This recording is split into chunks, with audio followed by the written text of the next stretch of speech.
Start करते हैं। First important topic for today's class is going to be the new guidelines for social media regulation. आपने ये topic पढ़ लिया होगा, कई जगह आपने इसको न्यूज़पेपर में भी देखा होगा, ठीक है, और आपने इससे रिलेटेड बहुत सारी कंट्रोवर्सीज भी पढ़ ली होंगी, बट अगेन इसके जो डिटेल्स हैं वो मैं आपको बता देती हूँ, ठीक है। So recently government of India ने बहुत सारे नए गाइडलाइंस इंट्रोड्यूस किए हैं basically for regulation of internet.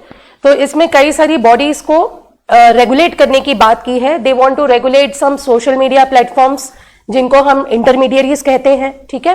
They want to regulate digital media, जो न्यूज के बड़े बड़े जो एजेंसीज होते हैं, जो मीडिया हाउसेज हैं, स्पेशली जो डिजिटल मीडिया ऑपरेट कर रहा है उनके लिए नए रेगुलेशंस हैं। एंड ओटीटी प्लेटफॉर्म्स, ओटीटी का क्या मतलब होता है? Over the top. तो आप सब लोग आज अवेयर हैं ओटीटी प्लेटफॉर्म से।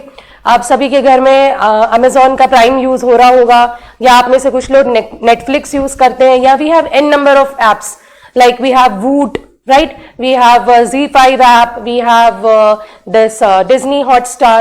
So ये सारे जितने ऑनलाइन स्ट्रीमिंग प्लेटफॉर्म्स हैं, होस्टिंग एंड स्ट्रीमिंग प्लेटफॉर्म्स, इनको कहा जाता है ओटीटी प्लेटफॉर्म्स, ठीक है।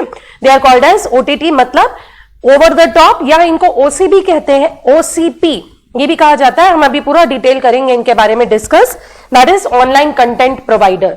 तो रिसेंटली हमारी सरकार ने इन सभी social media intermediaries and OTT platforms को रेगुलेट करने के लिए नई गाइडलाइंस इशू की हैं, ठीक है। तो बेसिकली ये जो गाइडलाइंस इशू हुई हैं, government has actually implemented a new act. हमारे देश में इंफॉर्मेशन टेक्नोलॉजी के लिए एक एक्ट है, that is called as IT act of 2000। तो उसी आईटी एक्ट ऑफ 2000 के तहत ये सारे नए कोड्स और नए रेगुलेशंस आए हैं, ठीक है। तो हम बात करते हैं सेंटर नोटिफाइड। अच्छा, दो चीज और मैं बता दूं बिफोर वी प्रोसीड फर्दर। हमारे देश में दो इंपॉर्टेंट यूनियन मिनिस्टर्स हैं, इनके बारे में आपको पता होना चाहिए। पहला, you know, Ravishankar Prasad, he is the law minister of India, ठीक है।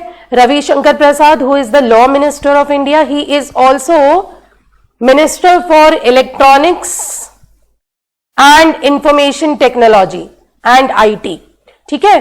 तो minister for electronics and information technology, या हम बोल सकते हैं कि ministry of electronics and IT also belongs to mister Ravishankar Prasad, and at the same time he is also responsible for the ministry of law.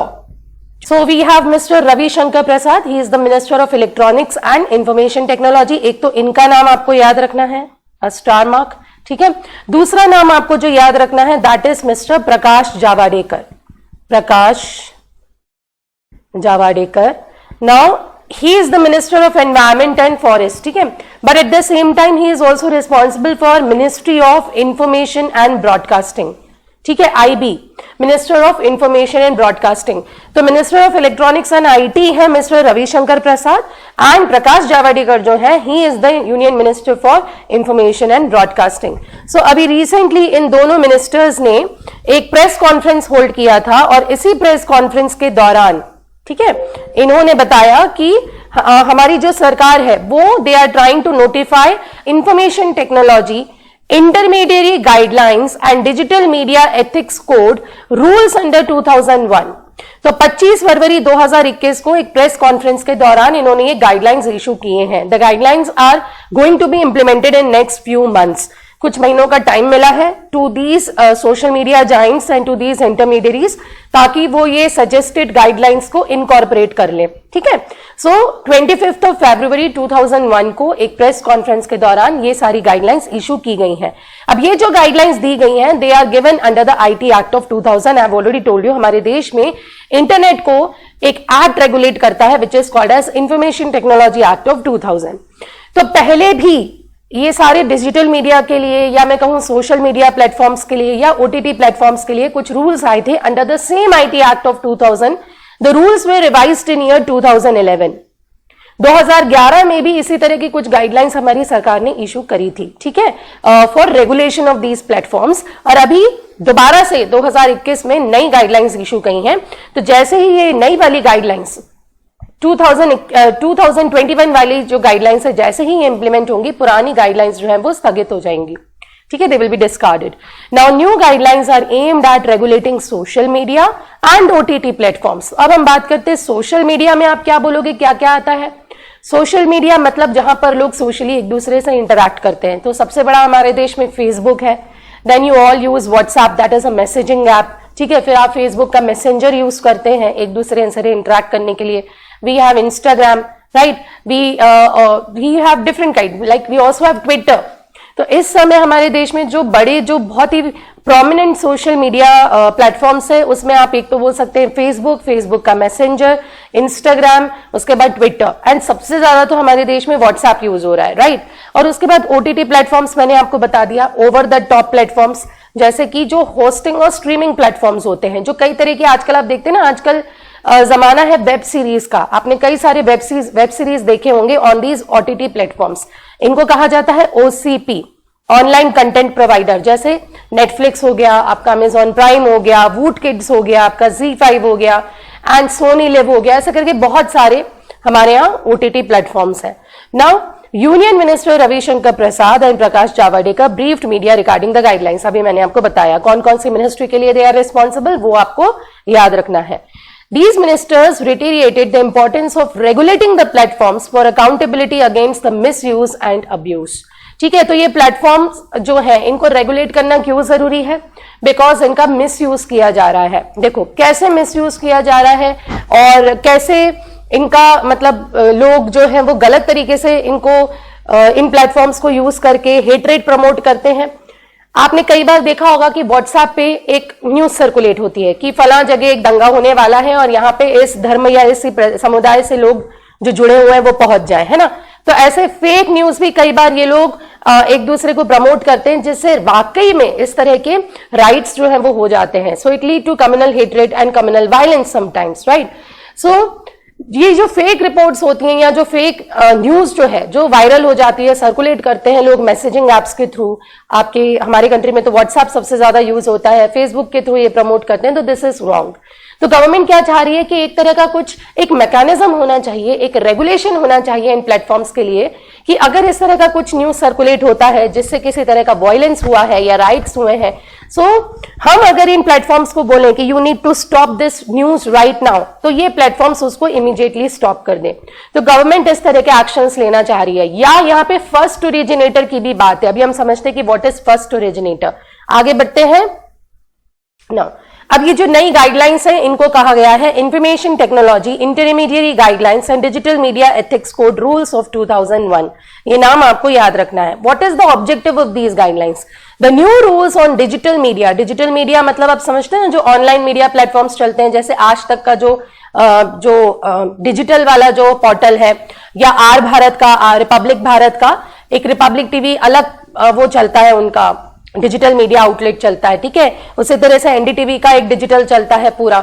So all these digital media platforms and OTT platforms, the new rules, they aim to empower ordinary use of social media, embodying a mechanism for redressal and timely resolution of grievance. Grievance और redressal, यहाँ पे grievance redressal mechanism की बात भी कर रही है सरकार। मतलब यदि डिजिटल मीडिया को लेकर या over the top platform OTT platforms को लेकर यदि कोई यूजर किसी भी तरह का कोई कंप्लेंट फाइल करता है, उसको किसी तरह का कोई ग्रीवियंस है, ग्रीवियंस मतलब एनी सॉर्ट ऑफ कंप्लेंट और एनी सॉर्ट ऑफ प्रॉब्लम, तो उस प्रॉब्लम का, उस कंप्लेंट का तुरंत रिड्रेसल होना चाहिए, उसका सॉल्यूशन दिया जाना चाहिए, ठीक है। तो ये जो नए रूल्स हैं ये बात कर रहे हैं किसी भी तरह के ग्रीवियंस रिड्रेसल मैकेनिज्म के, and it should be timely resolution. ऐसा नहीं है कि बहुत ज्यादा टाइम के बाद ये मीडिया प्लेटफॉर्म्स रिएक्ट करें या ओटीटी प्लेटफॉर्म्स रिएक्ट करें। ओटीटी प्लेटफॉर्म के यूजर को यदि किसी तरह के कंटेंट से कोई प्रॉब्लम है और उन्होंने किसी तरह का कंप्लेंट फाइल किया है, या they have a problem with some kind of content which is shown on some OTT platforms, and if they are against it, so their grievance has to be resolved in a timely manner. यही चाहती है सरकार। अभी आप सब लोगों ने एक बहुत ही फेमस वेब सीरीज हुई है जिसके रिलेटेड बहुत बड़ी कंट्रोवर्सी भी हो गई, आप लोगों ने शायद इसके ऊपर ध्यान दिया होगा। That is called as the Tandav row या तांडव कंट्रोवर्सी, तांडव रो आई शुड से। तांडव एक नया वेब सीरीज था जो कि अमेजॉन प्राइम पे लास्ट मंथ ही, इनफैक्ट जनवरी में पब्लिश हुआ था। बेसिकली इसमें बहुत ही फेमस एक्टर्स हैं, सैफ अली खान इसमें लीड रोल में है, डिम्पल कपाड़िया है इसमें लीड रोल में। So it was one of the political drama which was shown on Amazon prime. तो तांडव को लेकर ये जो वेब सीरीज बनाई गई है इसको लेकर भी इसी तरह के कुछ कंफ्यूजन हुआ। देखो बेसिकली क्या है, तांडव एक पॉलिटिकल ड्रामा दिखाया उन्होंने, और इस पूरे स्टोरी का फर्स्ट एपिसोड जो था, in fact I will share one incident with you all, but let me explain what's the controversy first. इसके पहले ही एपिसोड में कुछ ऐसा दिखाते हैं कि एक यूनिवर्सिटी में कॉलेज एक स्टेज परफॉर्मेंस चल रही है वहां पे, एंड वहां पे Hindu gods and Hindu deities को लेकर मजाक बनाते हैं। तो इसको लेकर UP police, Uttar Pradesh police ने कंप्लेंट फाइल कर दी, ठीक है, और उन्होंने ये बोला कि विद दिस तांडव the web series which you have made, you have tried to promote the religious hatred and you have hurt the sentiments of Hindus, और आप इसे religious enmity promote कर रहे हैं, आप इस तरह के जो आपने ये एपिसोड्स बनाए हैं, ठीक है। तो उन्होंने कंप्लेन फाइल की। उसके बाद ट्विटर पे एक वॉर सा छिड़ गया between the police officers from UP and the supporters of the Amazon Prime और the supporters of the web series.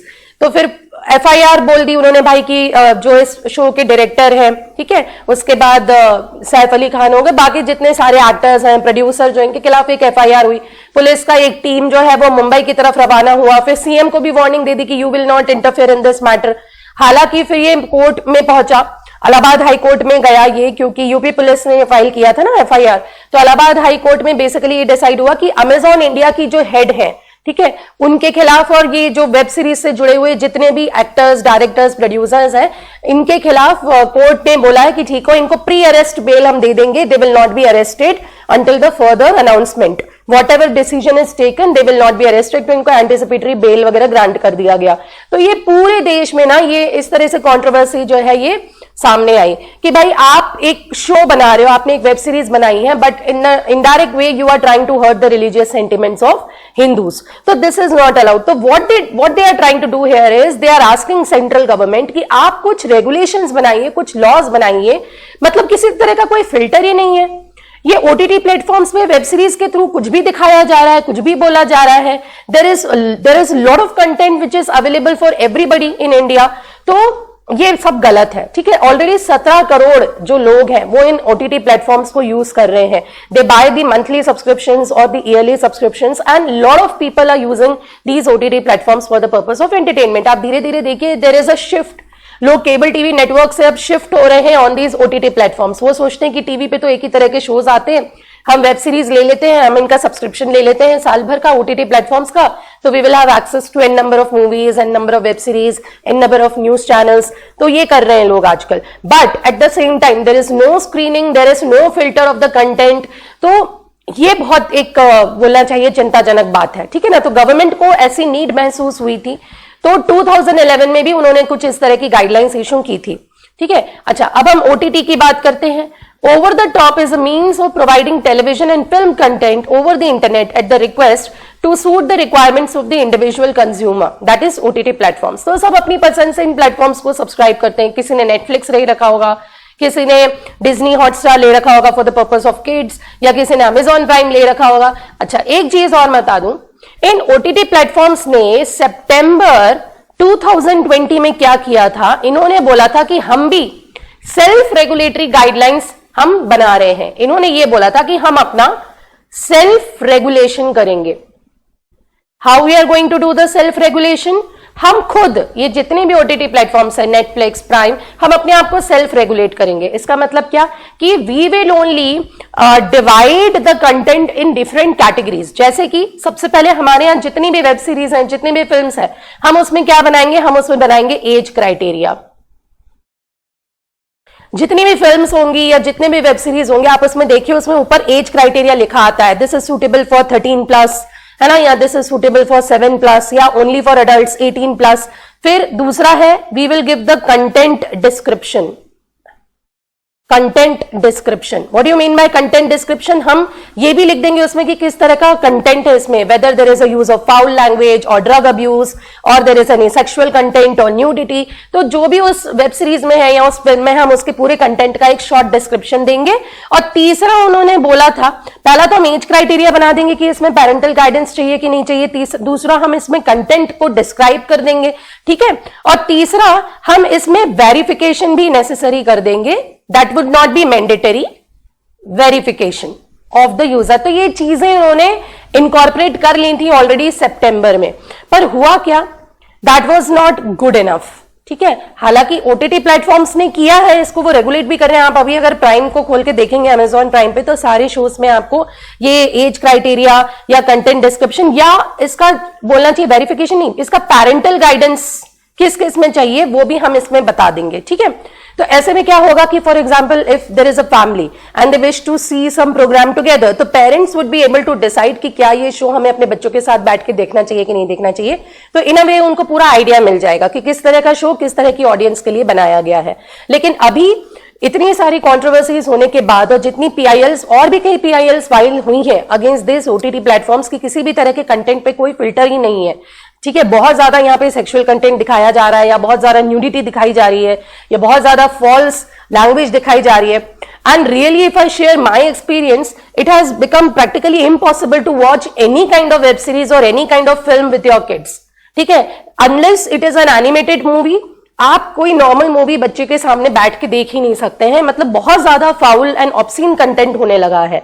So that is why government has said कि नहीं, इसमें नए कोड ऑफ एथिक्स एंड नए grievance redressal mechanism की बहुत ज्यादा जरूरत है, इसलिए ये नए रूल्स आए हैं 2021 के। ठीक है, चलो आगे बढ़ते हैं।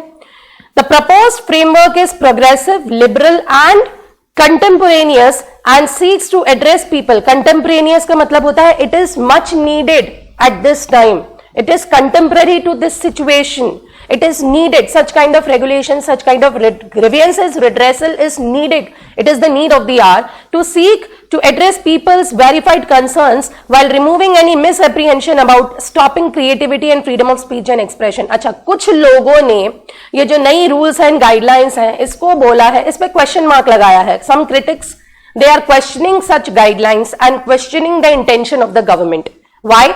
Because they believe that putting these moral code of ethics to be followed and regulating and creating such kind of grievance redressal mechanism, it would really harm the freedom of speech and expression, the very pillar of our democracy, the first pillar of our democracy। मैं बोल सकती हूँ कि freedom of speech and expression जिस पे हमारा पूरा देश बेस्ड है, डेमोक्रेसी पे सवाल उठ जाएंगे इससे। कैसे भाई, आप अगर कंटेंट फिल्ट्रेशन की बात कर रहे हो, यदि आप ये बोल रहे हो कि आपको ये सीन हटाना पड़ेगा, और भी बहुत सारे पॉइंट्स हैं, हम इसमें आगे डिस्कस करेंगे कि यदि किसी ने कंप्लेंट किया तो within 24 hours you have to remove that kind of content और you have to stop streaming such content. So this is really against the freedom of speech and expression. कई लोगों ने इन गाइडलाइंस को violation of fundamental rights माना है। तो क्यों माना है वो डिटेल्स अभी हम आगे देखते हैं। ठीक है, I hope this much is clear.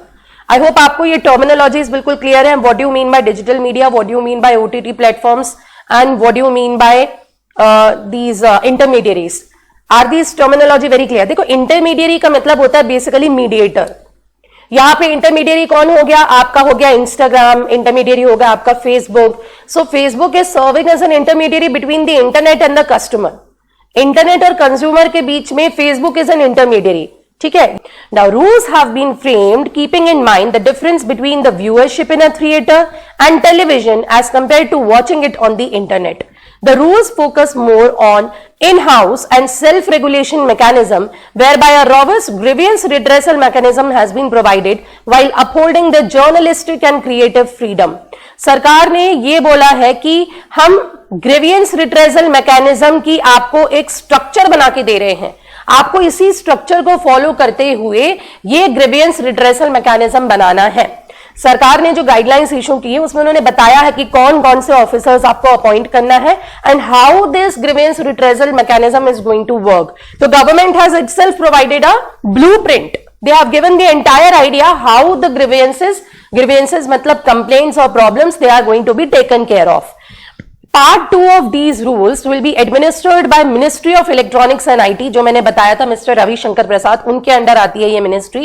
And part 3 जो कि कोड ऑफ एथिक्स की बात कर रहा है, प्रोसीजर्स की बात कर रहा है in relation to digital media, ये आएंगे under ministry of information and broadcasting, that is mister Prakash Javadekar के अंदर। ठीक है, तो अब हम बात करते हैं कि गाइडलाइंस क्या है ना, एंड कोड ऑफ एथिक्स में क्या आएगा, इनके बारे में बात करते हैं। चलो, अच्छा, अब आप बोलोगे कि मैम गवर्नमेंट क्या वाकई ओटीटी प्लेटफॉर्म्स को या फेसबुक और व्हाट्सएप हमारे देश में कैसे काम करेंगे, या फिर डिजिटल मीडिया कैसे काम करेंगे, क्या गवर्नमेंट इनको रेगुलेट कर सकती है? हाँ, तो मैंने आपको बताया था कि in our country we have the information technology act of 2000.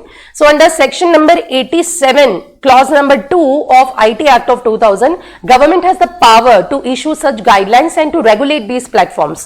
तो जैसा कि मैंने बताया कि पहले 2011 में भी ये रूल्स आए थे, और अब जो 2021 वाले रूल्स हैं, जैसे ही ये इंप्लीमेंट होंगे, these rules will be discarded and the new rules will be implemented. Okay. Now, these rules have been released after elaborate consultation with the public and stakeholders among growing concerns around the lack of transparency, accountability, rights of users related to digital media. तो सरकार का ऐसा कहना है कि हमने जो ये नई गाइडलाइंस बनाई है, हमने हर एक फील्ड के एक्सपर्ट्स के साथ बैठ के आफ्टर लॉट ऑफ कंसल्टेशन हमने बहुत ज्यादा इसमें सर्वे किया है, सबकी हमने राय पूछी और फिर हमने इस तरह की गाइडलाइंस बनाई है, ऐसा गवर्नमेंट कह रही है.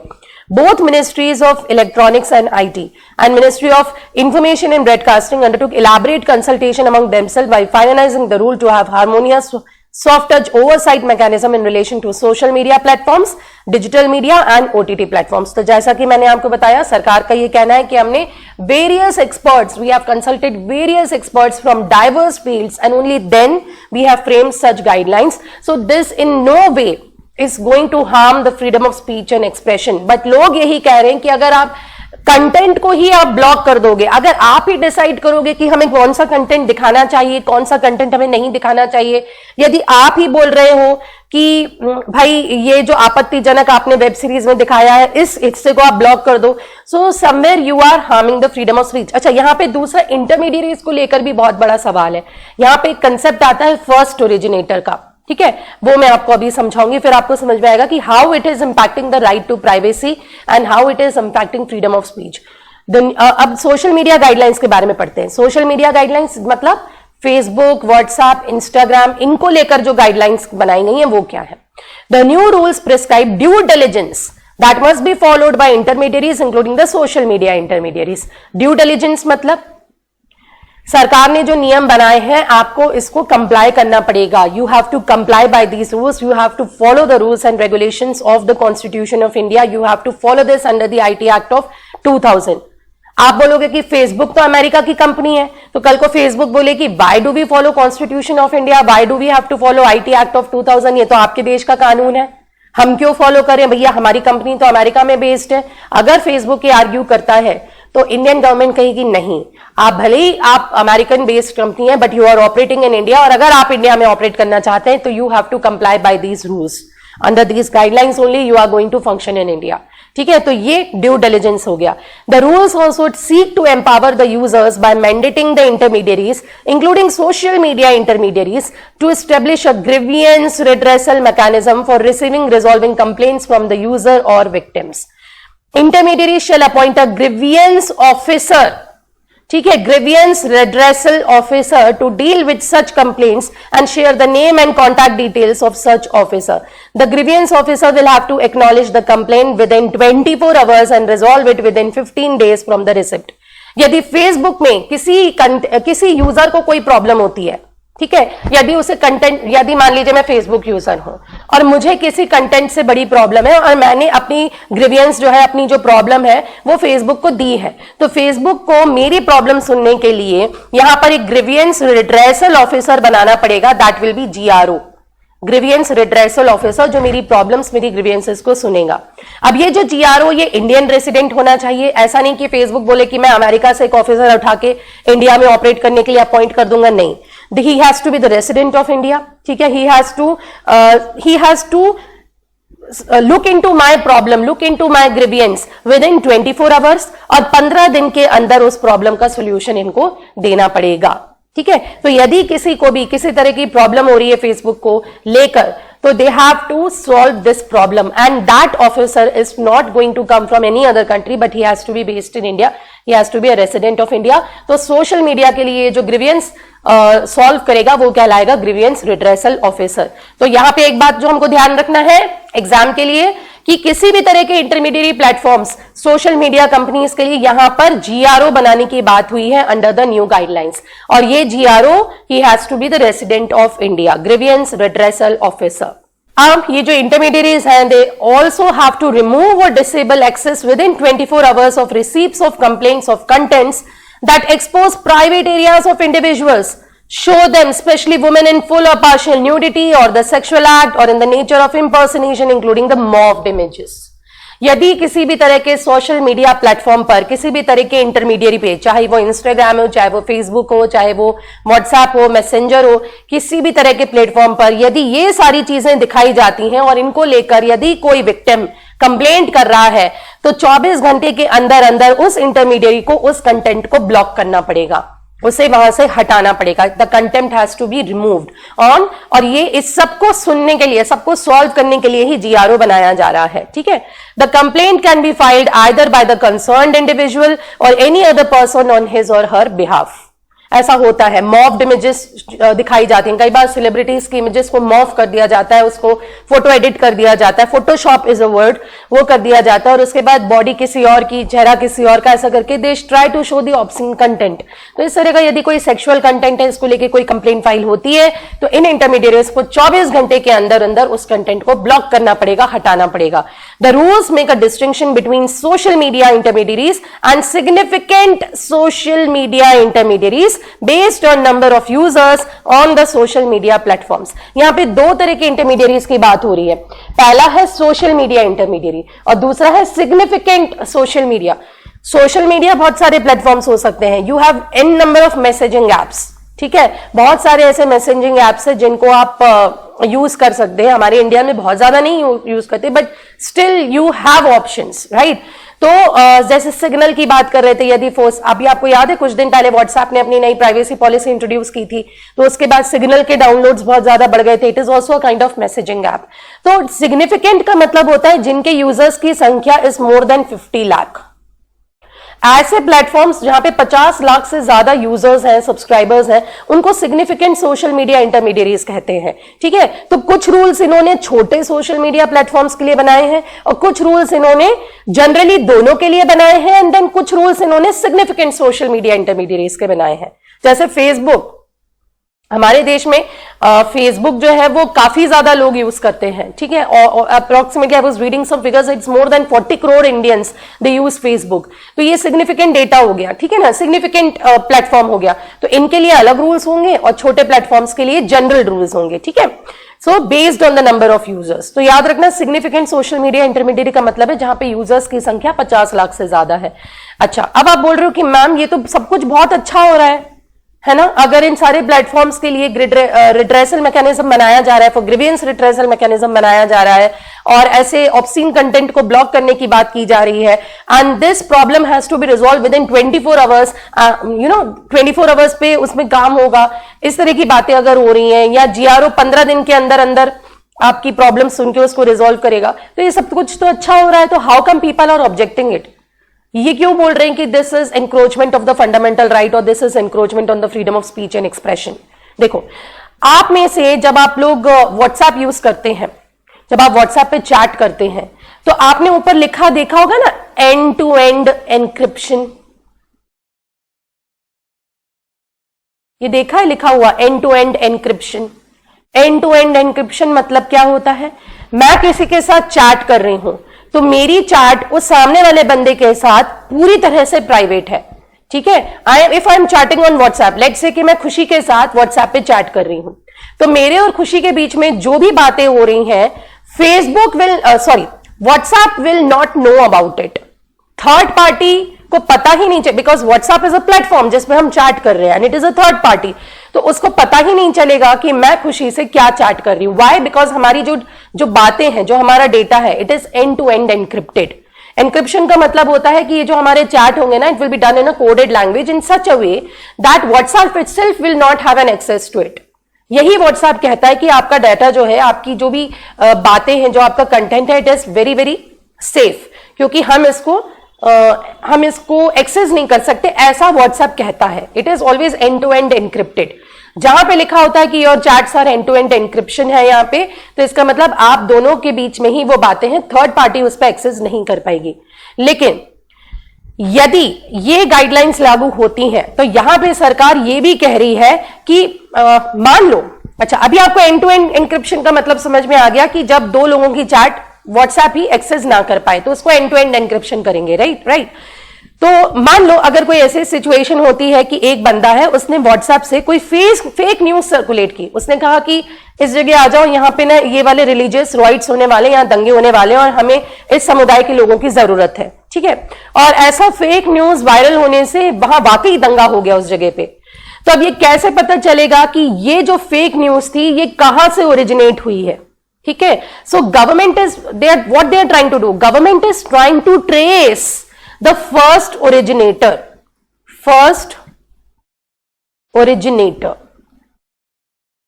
गवर्नमेंट क्या कह रही है कि हम जानना चाहते हैं कि आप जो हैं, जो सोशल मीडिया इंटरमीडियरीज हैं, जो सोशल मीडिया प्लेटफॉर्म्स हैं, कई बार ऐसा होता है कि यहां पे बहुत ही खतरनाक न्यूज वायरल होती है, तो वी वांट टू नो कि एक्चुअली इस न्यूज का ओरिजिनेटर कौन था, who was the first originator. And since your chats are end to end encrypted, WhatsApp says it is not possible to have the access, ये पता ही कर पाना बहुत मुश्किल है एंड टू एंड एनक्रिप्शन की वजह से कि न्यूज ओरिजिनली आया कहां से था। अगर गवर्नमेंट ये गाइडलाइंस लागू कर रही है और ये कह रही है कि we want to know the first originator of this post, first originator of this news, इसका मतलब WhatsApp को अपना एंड टू एंड एनक्रिप्शन खत्म करना पड़ेगा। तो इसका मतलब क्या है कि your data will not be safe anymore, your chats will not be safe anymore, any party would have the access to it. You know that Facebook owns WhatsApp, right? So यदि WhatsApp आपके सारे data में access कर पाया तो indirectly ये सब तो Facebook की सब्सिडीज हैं, तो Facebook would also have the indirect access over all your data, all your chats. यही है डर यहां पे लोगों को कि this is violation of freedom of speech and expression. लेकिन गवर्नमेंट का इंटेंशन भी गलत नहीं है। गवर्नमेंट ये कह रही है कि आज इंडिया में हालत ऐसे है कि एक न्यूज, फेक न्यूज जल्दी से वायरल होती है, जल्दी से लोग उसको सर्कुलेट कर देते हैं and some kind of mishap happens. तो इसको रोकने के लिए we want to know the first originator.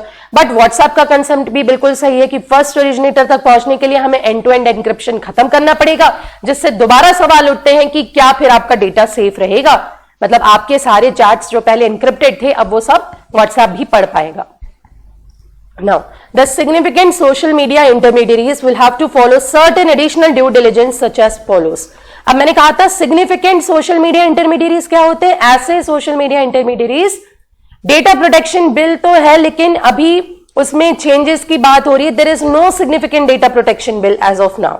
वो अभी it's in the pipeline, ठीक है। अभी as such कोई ऐसा स्पेसिफिक लॉ नहीं है ये जो हमारे डेटा को प्रोटेक्ट कर पाए। It's in the pipeline only, ठीक है। मतलब उस पर बात चल रही है, उस पर काम अभी चल रहा है।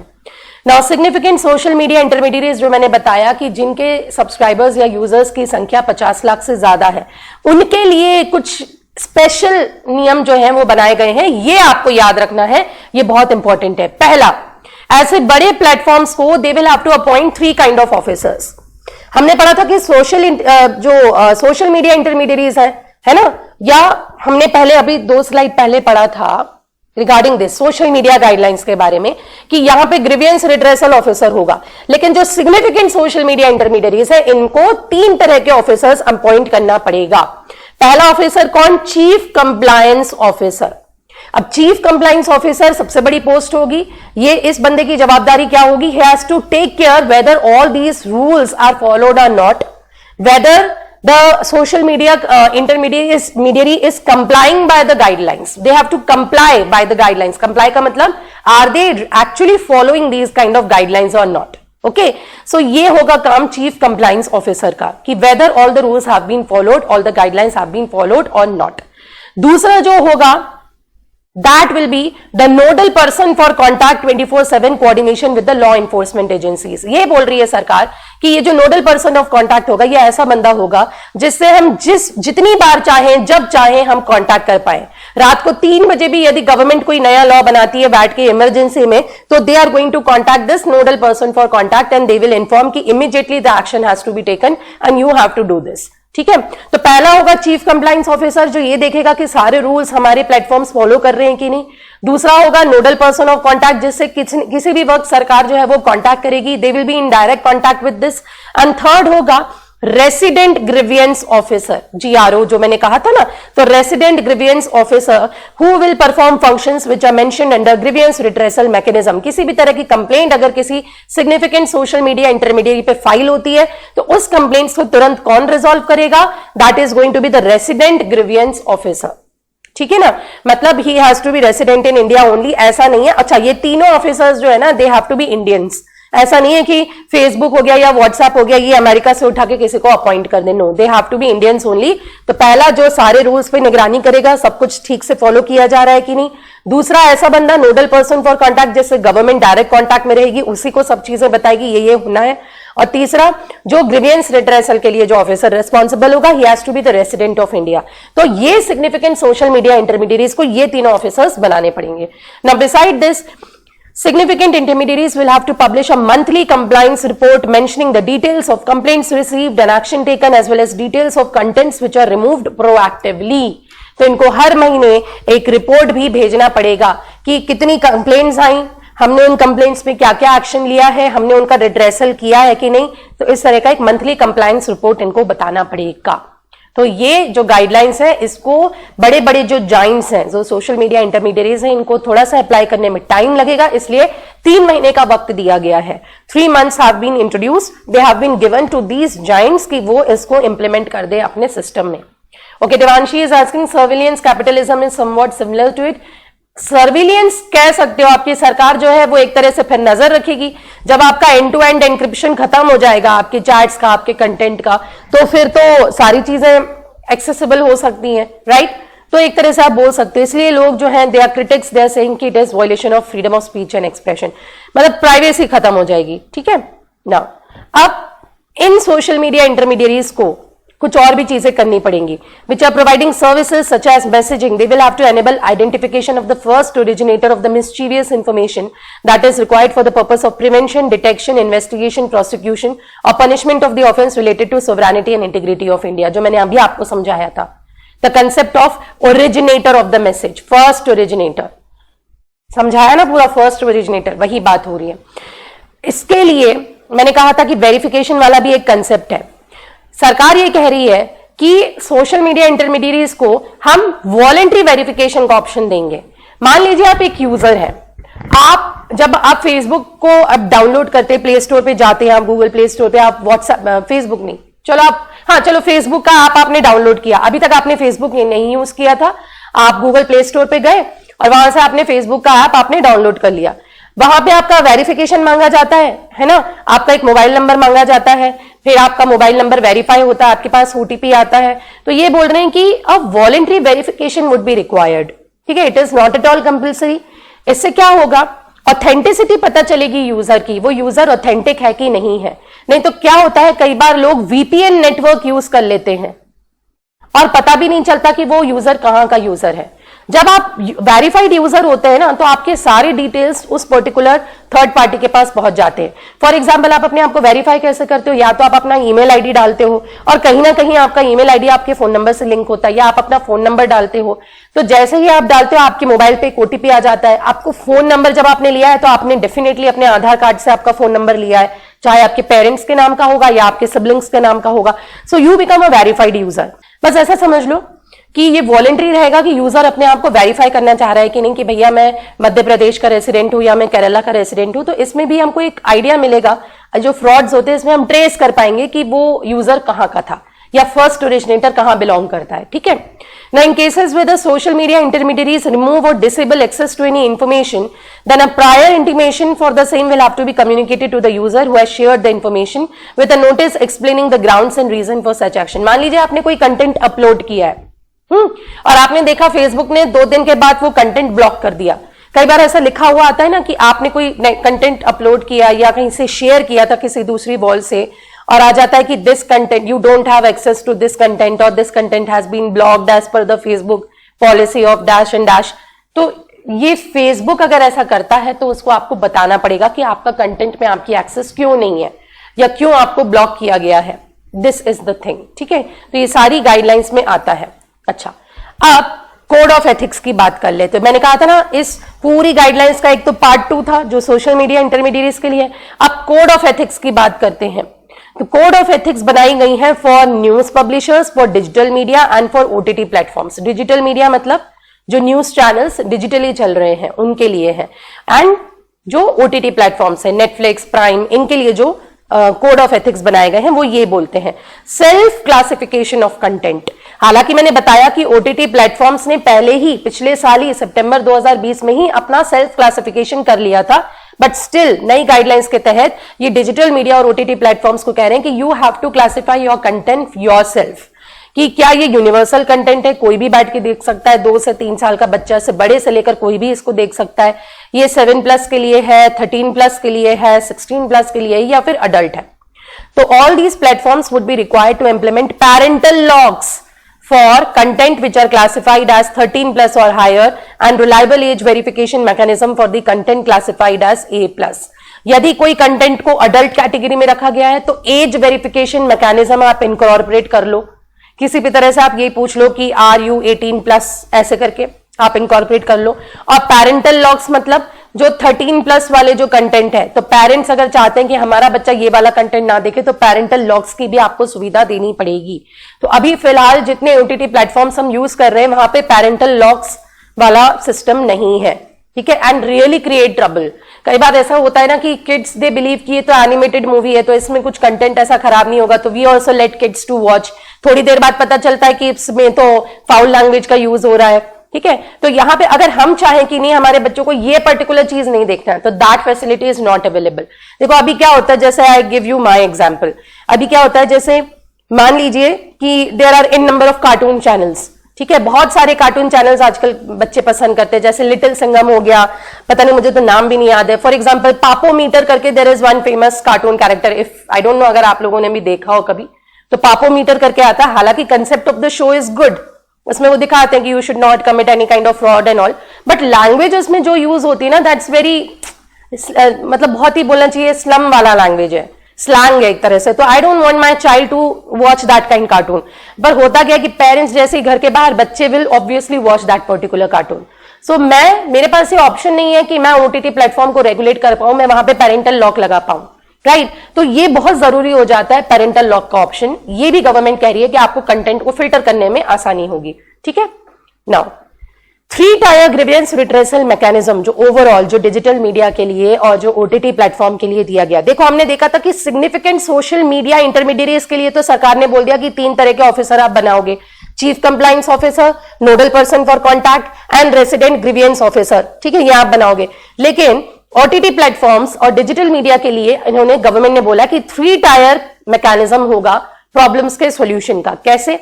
लेवल 1 में होगा सेल्फ रेगुलेशन बाय पब्लिशर्स, मतलब ये जो डिजिटल मीडिया आउटलेट्स हैं या जो ओटीटी प्लेटफॉर्म है ये खुद ही अपने आप को सेल्फ रेगुलेट करेंगे, ठीक है, खुद अपने आप में मैनेज करेंगे कि किस तरह से हमको प्रॉब्लम्स का सॉल्यूशन देना है। जो हमने बताया था कि there will be a resident grievance officer, ये अपॉइंट कर देंगे और खुद अपना मैकेनिज्म ये चलाएंगे। दूसरा self regulation by self regulating bodies of the publishers, यहां पे ये बोल रहे हैं कि एक कमिटी बनाएंगे। बेसिकली इन्होंने एक 6 मेंबर कमिटी बनाने की बात की है कि हर एक ओटीटी प्लेटफॉर्म, हर एक डिजिटल मीडिया, हर एक सोशल मीडिया इंटरमीडियरी ये 6 मेंबर कमिटी बनाए। इस 6 मेंबर कमिटी का काम क्या होगा, ये इन पब्लिशर्स को रेगुलेट करेगी, इनका ग्रीवियंस रिड्रेसल मैकेनिज्म संभालेगी, ठीक है। और इस 6 मेंबर कमिटी का जो हेड है वो होना चाहिए या तो रिटायर्ड हाईकोर्ट का जज, रिटायर्ड सुप्रीम कोर्ट का जज। इस तरह से ये लेवल 2 में बोल रहे हैं कि आप ये भी कर सकते हो। And level 3 will be oversight mechanism. Oversight mechanism मतलब यहां पे गवर्नमेंट खुद रेगुलेट करेगी। तो in a way again government has involved itself in the regulation of these intermediaries और ओटीटी प्लेटफॉर्म्स और डिजिटल मीडिया आउटलेट्स। तो इसको कह रहे हैं कि why government is trying to, मतलब गवर्नमेंट खुद बताएगी कि कौन सा कंटेंट सही है, कौन सा कंटेंट गलत है, क्या ब्लॉक कर दो, किसको हटा दो, कितने मिनट के अंदर कौन सा ब्लॉक हो जाना चाहिए कंटेंट। तो यहां गवर्नमेंट का डायरेक्ट इंटरफेरेंस होने वाला है under this level 3 oversight mechanism. This is also quite questionable कि ऐसा गवर्नमेंट क्यों कर रही है। लेवल 1 पे सारे पब्लिशर्स अपना सेल्फ रेगुलेशन करेंगे थ्रू अ GRO। लेवल 2 पे कमिटीज बना देंगे, ये बोल रहे हैं कि कमिटीज बनाओ, 6 मेंबर कमिटीज बनाओ जो आपका रिड्रेसल मैकेनिज्म पूरा संभालेगी। और थर्ड ये बोल रहे हैं कि गवर्नमेंट इंटरवेंशन करेगी। तो 3 तरह से इन सारे इंटरमीडिएरीज का रेगुलेशन होगा, ठीक है। This is what is government trying to say here. तो अभी देखते हैं, वैसे 3 महीने हैं इन सारे टेक जाइंट्स को ये सारे गाइडलाइंस अडॉप्ट करने के लिए, फॉलो करने के लिए। गवर्नमेंट ने गाइडलाइंस इशू कर दी हैं। अब देखते हैं, ऑन पेपर ये आ चुका है, अब देखते हैं इसको कब से नोटिफाई होगा, विद दी मतलब किस कब से ये इंप्लीमेंट हो जाएगा, ये देखने वाली बात है, ठीक है। सो this is the entire topic.